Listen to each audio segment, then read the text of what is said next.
여러분이 생각하기에 강연자로서 혹은 연예인 중에 가장 말을 잘하는 사람 누가 있을까요? 우리가 지난번에 유재석에 대해서 이제 호감적인 측면에서 접근했다면 정말 이 사람은 말을 잘한다. 연예인인데 정말 말을 잘한다. 네, 떠오르셨나요? 네, 그렇습니다. 저도 바로 김제동이라고 생각을 합니다. 그래서 오늘은 바로 3차 김제동의 스토리 따라잡기를 PT 스킬업의 과정으로 배워보도록 하겠습니다. 왜 김제동의 스토리 따라잡기냐? 김제동 씨의 화술에는요, 그 말에는 단순히 말만 잘한다, 센스가 있다 만이 한정되어 있지 않습니다. 김제동의 말의 가장 핵심은 본인이 스토리를 갖고 그 스토리를 적용한다라는 측면에 있습니다. 여러분이 누군가에게 내용을 전달할 때도 마찬가지입니다. 어떠한 이야기를 할 것인가, 어떻게 하면 효과적으로 전달할 것인가, 어떠한 소스를 갖고 얘기를 해야 사람들의 공감이나 반응을 이끌어낼 수 있을 것인가. 오늘은 바로 김제동의 스토리 과정을 통해서 이 측면을 확인해 보도록 하겠습니다. 먼저 김제동에 대해서 한번 확인해 볼까요?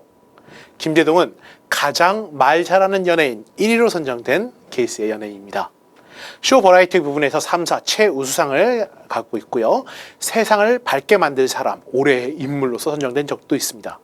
대표적으로 많은 사람들이 갖고 있는 이미지가 정치의 일반 사회화, 그러니까 우리가 흔히 말해서 처음에 정치라는 측면에 정치적인 사건이라든가 어떠한 정책이라든가 이러한 측면을 누구보다 쉽게 전달한다라는 측면에서 정치의 일반 사회화를 많이 이끌어낸 사람이라고 볼 수 있고요.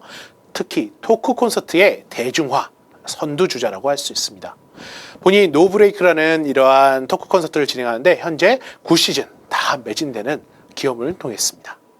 자, 이 김제동의 이 스토리 구성 방식을 설명하기에 앞서서 우리가 바로 스토리에 대해서 한번 알아보겠습니다.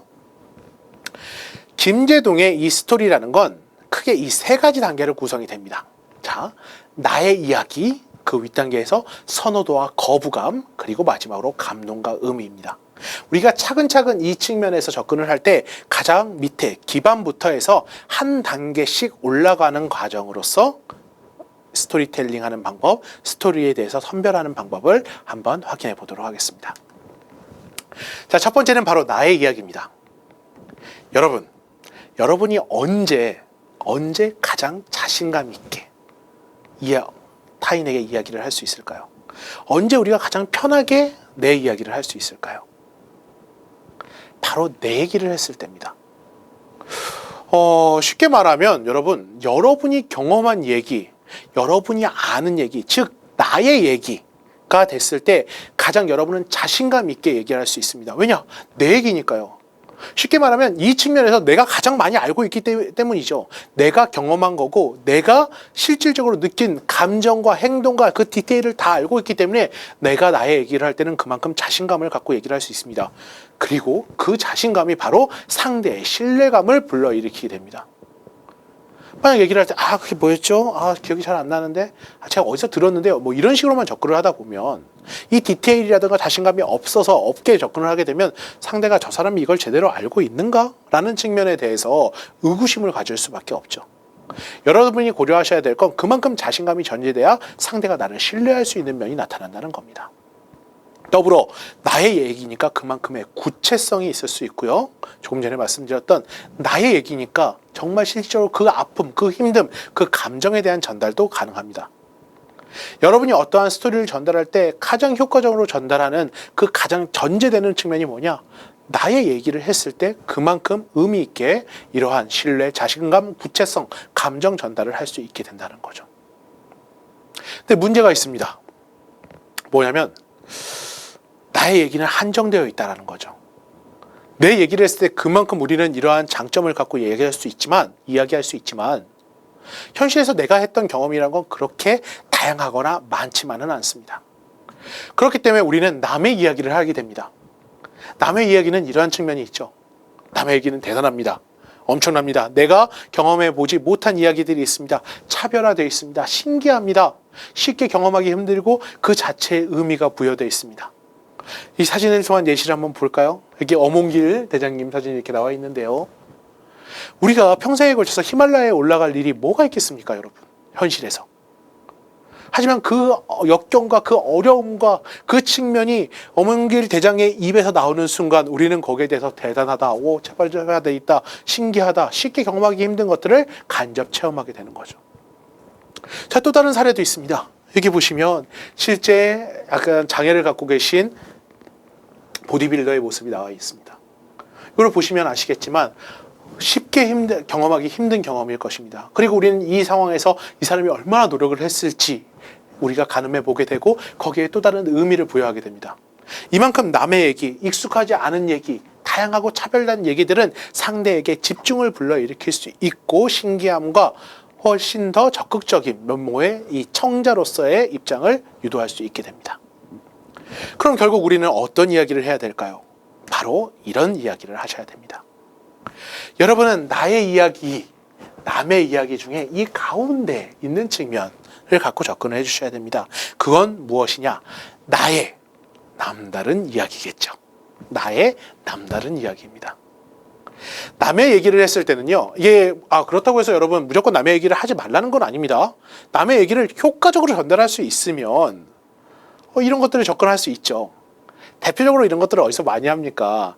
보통 토크쇼 같은 데서 여러 연예인들이 MSG 칠 때 약간 그런 표현을 많이 하죠. 제 친적이, 제 친구가, 제가 아는 누군가가 내 경험인 것처럼 간접으로 얘기를 하죠. 근데 그 사람들 같은 경우에는 그만큼 연기가 되거나 표현력이 좋기 때문에 그런 것들이 가능하신 것이고, 여러분이 일반적인 형태의 PT를 할 때는 가능하면 나의 얘기 중에 남다른 이야기, 남들과 차별된 얘기 혹은 남다르게 표현한 얘기들이 필요합니다.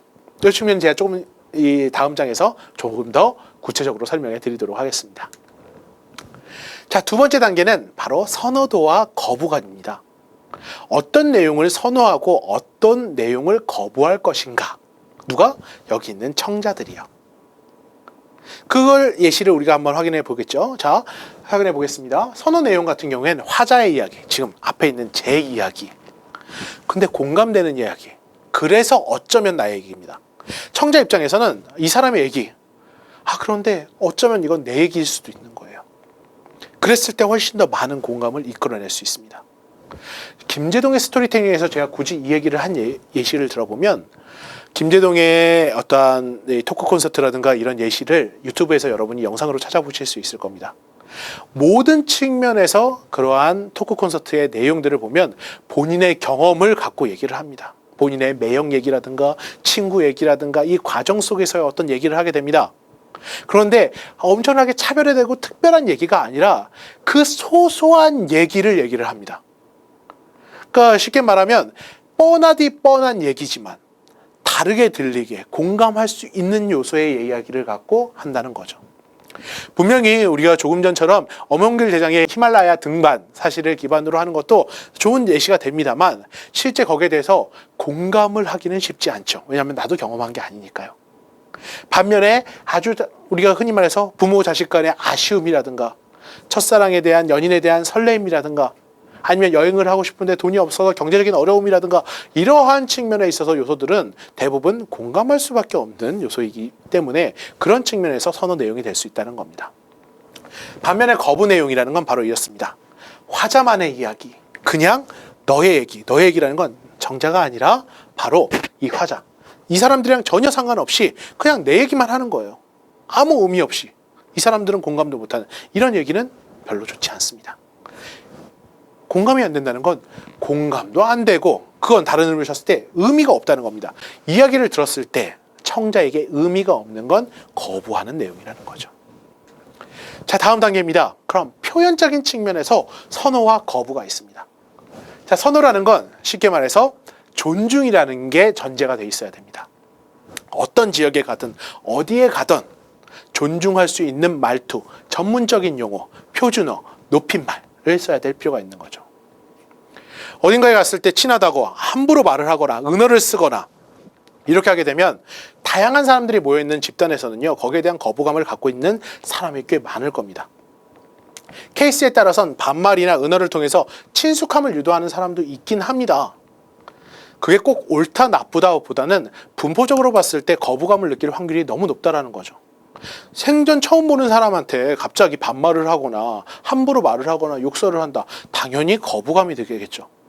이건 조금 더 다른 맥락이지만 외국어도 마찬가지입니다. 여기 나와 있는 외국어도 마찬가지입니다. 왜 그러냐면 못 알아들으면 안 되니까요. 쉽게 말하면. 나는 외국어로 해서 나의 전문성을 나타내고 싶어. 근데 듣는 사람이 그걸 하나도 몰라요. 무슨 말인지 모르면 그건 의미가 없는 말인 겁니다. 어떻게든 쉽게 표현을 해주실 필요가 있다는 거죠. 그랬을 때 훨씬 더 호감을 갖게 되는 겁니다. 여기서 있는 한 가지 좀 주의하실 건 선호 표현 중에 이제 전문적인 용어라는 측면인데요.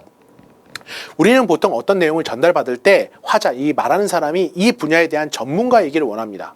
그리고 전문가이기를 확인할 수 있는 대표적인 측면이 용어적인 측면에서 나타나게 됩니다. 그런데 여기서 좀 주의하실 건 전문적인 용어를 쓰되 이걸 쉽게 표현하는 방식도 한번 고려해 볼 필요는 있습니다. 이건 김재동 씨 얘기랑 좀 차이가 있는 건데요. 제가 전에 금난세 선생님, 지휘자 선생님의 공연을 한번 본 적이 있었는데 그때 이렇게 하시더라고요. 뭐냐면 우리가 보통 클래식을 되게 어렵게 생각하잖아요. 예를 들어서 슈베르트의 마왕이라는 곡을 하다 보면 거기서 이런 장면은 이렇게 표현을 합니다. 이건 이런 악기로 표현합니다. 정말 하나하나 구체적으로 설명을 해주시더라고요. 그러니까 우리가 그 내용만 봤을 때는 그냥 전반적인 이야기로만 이해하고 있지만 그 구체적인 설명이나 쉬운 표현을 통해서 훨씬 더 깊게 이해하듯이 여러분이 전문적인 용어로서 여러분의 전문성을 드러내는 건 표현으로서 되게 선호되는 표현이지만 결국 이해도를 높게 하기 위한 방법도 같이 생각해 주실 필요가 있다는 겁니다. 자, 세 번째는 주제입니다. 주제라는 건 우리가 반복되는 측면이 있습니다. 청자의 관심사, 청자의 깨달음이나 성찰, 청자에게 필요한 유용한 정보가 바로 선호되는 주제겠죠. 이야기로서 선호되는 주제라는 겁니다. 그럼 예를 들어서 요거 같은 경우에는 이제 세대별 혹은 성별로 차이가 있을 수도 있을 거예요. 예시를 한번 들어볼까요? 20대 초반의 남학생들에게 가장 관심이 가는 주제, 가장 우려가 되는 주제 뭐가 있을까요? 여러 가지가 있을 겁니다. 그런데 대부분 군대나 연애가 주요한 주제로 나타나게 되죠. 반면에 20대 초반의 여성분들한테 접근을 했을 때 관심 주제를 봤을 때 군대는 없겠죠. 거기에. 케이스에 따라 달라질 수밖에 없다라는 겁니다. 반면에 군대 대신 취업이 바로 들어가 있겠죠. 그 외에는 공통적인 측면에서 학점 관리라든가 교우 관계라든가 연애라든가 이런 것들은 공통적으로 들어가 있을 겁니다. 결국 케이스에 따라 달라진다라는 거예요. 그럼 여러분들이 여기 있는 사람들의 분포라든가 나이대별이라든가 그런 측면을 확인해서 어떻게? 그 사람들에게 맞는 형태의 주제를 선별하실 필요가 있다는 겁니다. 두 번째, 성찰과 깨달음은 모든 사람들이 공감할 수 있는 형태의 성찰과 깨달음을 기반으로 하셔야 됩니다. 대부분의 사람들은 게으른 측면이 있고 잘 관리가 안 되는 측면이 있고 연애를 잘하고 싶은데 못하는 측면도 있을 겁니다. 그러한 측면에서 당신의 변화를 유도하기 위한 성찰과 깨달음을 유도하기 위한 이야기 혹은 나의 경험을 얘기해 준다면 그건 관심사로서 되게 중요한 측면이 되겠죠. 그리고 마지막, 사람들이 유용할 만한 정보, 이것들이 바로 청자들이 선호할 만한 주제가 됩니다. 반면에 거부 주제도 있습니다. 그러니까 위험성이 있는 거죠. 이게 무조건 거부가 된다는 것보다 이 주제 같은 경우에는 말을 했을 때, 스토리로서 써먹었을 때 위험성이 있다는 겁니다. 첫 번째는 의미가 없는 거예요. 도대체 이 사람이 왜 이 얘기를 하는가? 왜 이 얘기를 지금 이 자리에서 하는가? 잘 모르겠어요, 의미를. 그런 것들은 거부 주제입니다. 두 번째는 정치적이거나 종교적인 측면의 의미를 강요하는 겁니다. 이거는 엄청나게 호불호가 갈립니다. 아시겠지만 그 집단의 성향을 정확하게 파악한 다음에 이걸 잘 이용을 했을 때는 엄청난 호를 갖고 오지만 섞여 있거나 분포가 정확하지 않을 때는 이 측면은 결국 분란을 일으킬 수밖에 없기 때문에 정치적이나 종교적인 측면은 조심하실 필요가 있습니다. 세 번째는 이미 아는 지식입니다. 이미 다 알고 있는 내용을 갖고 말을 하는 건 의미가 없죠. 이런 측면에서 여러분이 PT에서 적용할 수 있는 방안을 고려해 보셨을 때 이걸 한번 생각해 보십시오. 자료를 제출하는 거 있잖아요. PT에 대한 자료. 그러니까 보통 수업 시간이나 교과 발표 같은 걸 하실 때 이러한 자료를 제출할 때는요. 주의하셔야 될 게 모든 내용을, 그러니까 교수님용 말고 그냥 일반 사람들에게, 청자에게 전달할 때는 모든 내용을 다 갖고 넣으시면 안 됩니다. 왜냐면 그럼 사람들이 어떻게 되겠습니까? 이미 이 내용을 보고 어느 정도 알고 있다고 착각하는 경우가 많습니다. 그렇기 때문에 이러한 측면에서 이미 알고 있거나 당연스러운 주제 같은 경우에는 그냥 그 내용 자체를 갖고 말을 하시는 건 거부 주제에 들어갈 수 있습니다. 네 번째가 제일 위험하죠. 바로 잘못된 지식입니다. 여러분이 어떠한 전달을 하려고 했을 때 그걸 내가 정확하게 조사하지 않거나 얕은 식견을 갖고 접근을 했을 때 그걸 누군가가 잘못된 지식으로 명확히 알고 있어요. 그건 정말 위험한 주제입니다.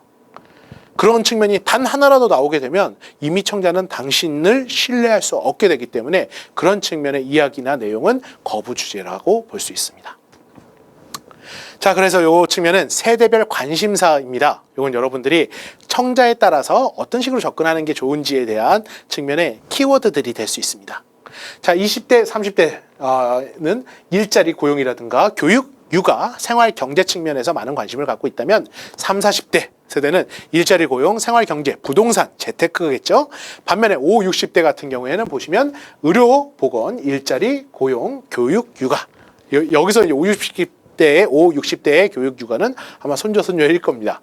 그러니까 이렇게 각각 세대별로 계속해서 차이가 나는 관심사가 있기 때문에 여러분이 만약에 어떠한 주제에 대해서 발표를 할 때 청자가 어떤 분포로 있는지를 사전에 확인하는 것은 매우 중요한 요소가 됩니다. 자, 이거 한번 예시로 구분을 한번 해볼까요? 여기 같은 경우에는 바로 40대와 20대의 차이인데요. 제가 이제 40대니까 여러분과 차이를 한번 보도록 하겠습니다. 우리는 같은 올림픽이라는 단어를 떠올릴 수 있습니다. 하지만 올림픽이 나타났을 때 저는 88 올림픽을 기억할 거예요. 하지만 여러분은 평창 올림픽을 기억하겠죠. 저는 88 올림픽의 호돌이를 기억하겠을 겁니다. 하지만 여러분은 평창 올림픽의 수호랑을 기억하게 되겠죠. 저는 88 올림픽의 굴렁쇠 소녀를 기억하고 있습니다. 하지만 여러분들은 그 드론쇼를 기억하게 될 겁니다. 같은 주제가 나와도 공감할 수 있는 측면의 경험이 다릅니다. 그렇기 때문에 여러분은 대상자에 대해서 그만큼 파악을 하고 이 사람들이 선호하고 혹은 거부하거나 공감이 안 되는 측면을 사전에 알고 계실 필요가 있습니다. 자, 마지막 세 번째는 바로 감동과 의미입니다. 여러분의 이야기에는 결국 어떠한 감동이 포함되어 있어야 됩니다. 의미가 주어져야 됩니다. 우리는 그럼 보통 무엇에 감동을 하겠습니까? 뻔하지만 할 수 없는 것들에 대해서 감동을 합니다. 관계적인 측면에서는 아쉬움이 남는 것, 부모, 친구, 연인, 교사, 동료, 잘할 수 있었지만 좀 더 좋은 관계를 맺고 싶었지만 아쉬웠던 그러한 측면의 이야기는 공감의 요소가 됩니다. 감정도 공감의 요소가 됩니다. 사랑, 우정, 배려, 희생, 갈등, 아쉬움. 여러분 지금까지 살아오면서 이러한 감정적인 측면에 대한 아쉬움이 단 한 개도 없으신가요? 늘 매일매일 후회하면서 매일매일 아쉬워하면서 무언가 이런 감정을 표출하고 싶어 합니다. 그렇기 때문에 이러한 사랑의 안타까움, 우정, 배려, 희생, 갈등, 아쉬움에 대한 측면은 여러분이 스토리로서 다루었을 때 많은 의미를 부여할 수 있는 내용이 됩니다. 마지막은 바로 변화입니다. 변화라는 것은 모든 사람이 변화를 추구하고 있기 때문입니다. 지금 이 청자로서 여러분이 이 내용을 듣는 것 역시 마찬가지로 무언가에 대해서 지금보다 더 나아진 PT 스킬을 위해서 변화를 추구하고 있다고 생각합니다. 개인의 선택 혹은 노력 혹은 극복, 포기, 성공에 대한 변화를 유도하는 것이 바로 감동과 의미를 줄 수 있는 이러한 관계나 감정과 변화에 대한 행동을 유도하는 스토리텔링이 바로 실제 청자에게 감동을 줄 수 있는 내용이라고 할 수 있습니다. 자, 오늘의 내용을 정리하겠습니다. 자, 첫 번째로 여러분은 여러분의 이야기, 나의 남다른 이야기를 전달을 해주셔야 됩니다. 두 번째, 상대가 거부하지 않고 선호할 만한 이야기 위주로 진행을 해주셔야 됩니다. 세 번째, 이야기뿐만 아니라 거기에 의미를 부여하고 감동을 유도할 수 있어야 됩니다. 이게 바로 김재동의 스토리텔링의 핵심 요소이자 여러분이 PT, 프리젠터로서 청자에게 접근하는 스토리텔링 방법이라고 할 수 있겠습니다. 네, 오늘 수업은 여기까지 하겠습니다. 감사합니다.